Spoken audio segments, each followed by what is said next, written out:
Si tu es le genre de femme qui a une vision claire sur ce qu'elle veut, sur comment elle voudrait faire pour réussir ou pour investir dans l'immobilier, mais qui procrastine parce qu'elle enregistre plein de choses sur Instagram, qu'elle participe à des tonnes de masterclass sur l'immobilier, mais qui ne passe clairement pas à l'action et qui se laisse sûrement influencer et qui a besoin toujours d'une validation extérieure, je pense que cet épisode est fait pour toi.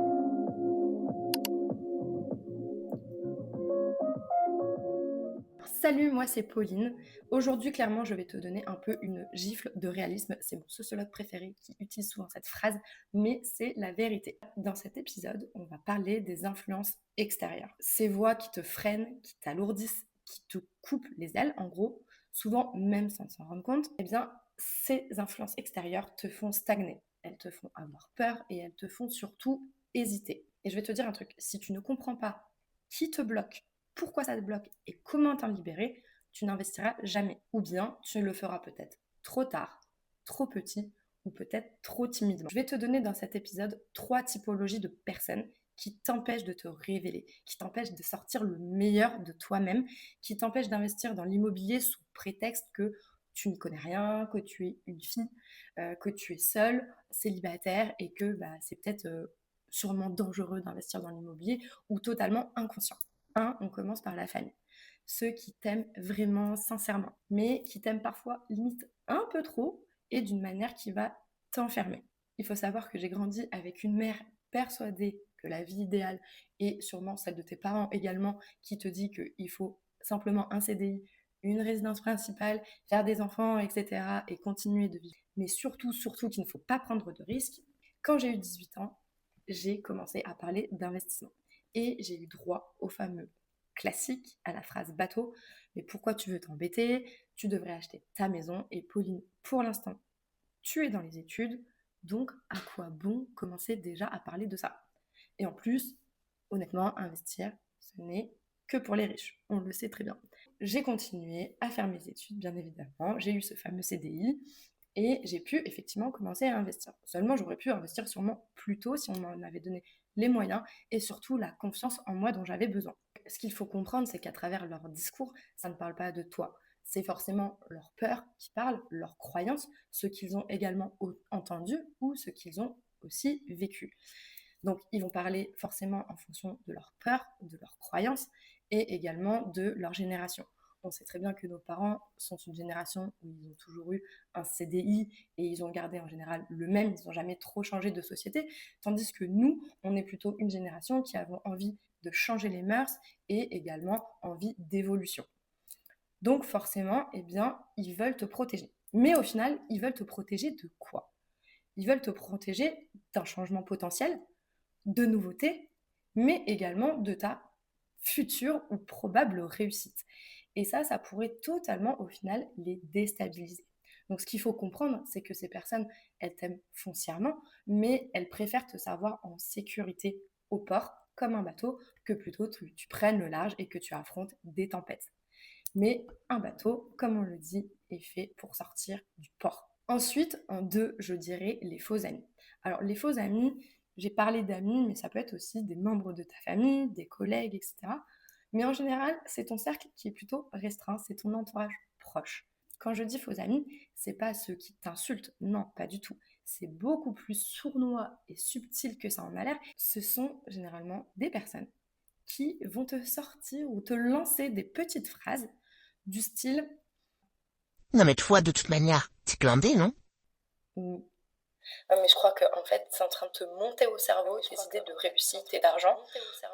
Redescends.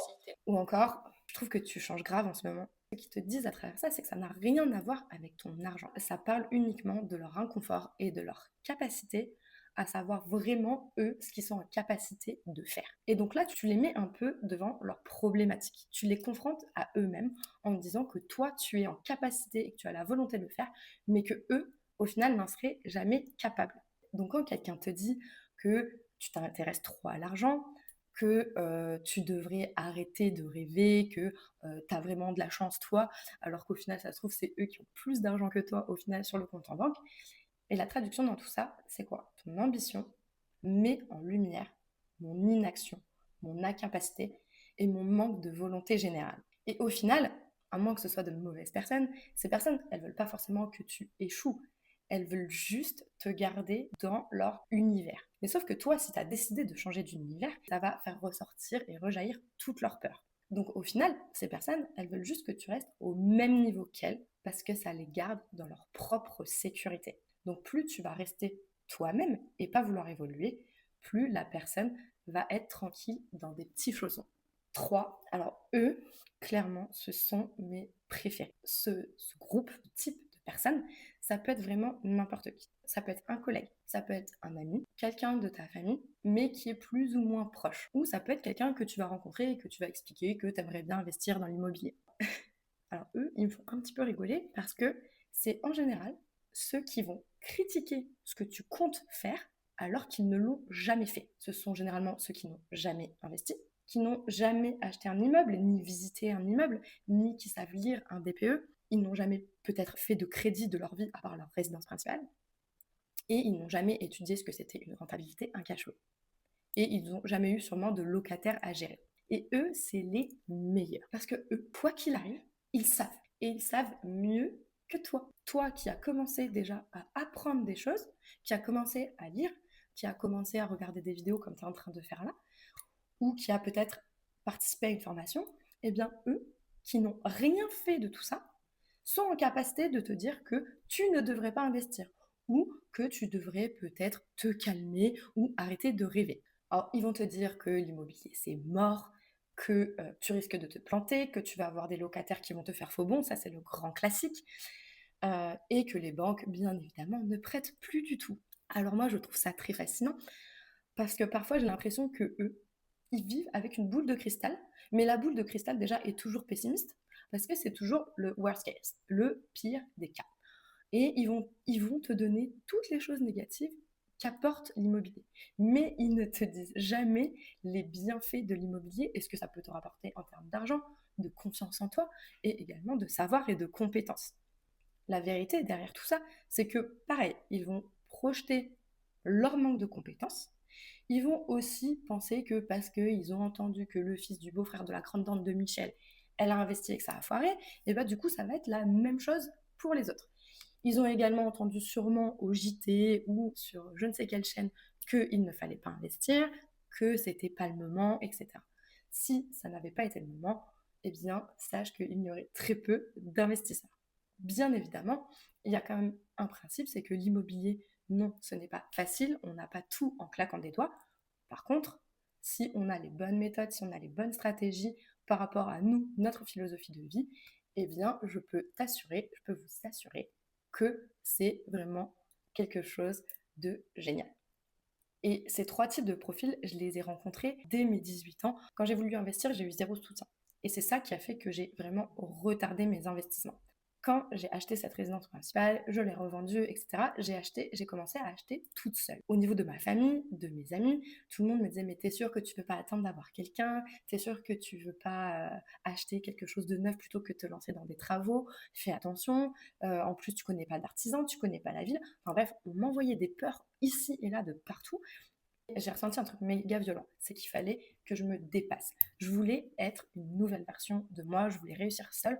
En plus, je venais de me séparer de mon ex-copain à l'époque. C'est quelque chose de difficile parce que j'avais jamais été trop seule. Lorsque j'étais justement en train de me dépasser, j'avais des personnes qui voyaient la version de moi, de la version Pauline 1.0. J'étais dans une autre démarche de développement personnel, de développement financier et économique, et j'avais besoin d'avoir des personnes autour de moi qui transpiraient ces vibes-là, et pas justement l'inverse. J'avais envie d'être la Pauline 2.0. Moi, au fond, je savais que j'étais faite pour la version 2.0 de ma propre personne.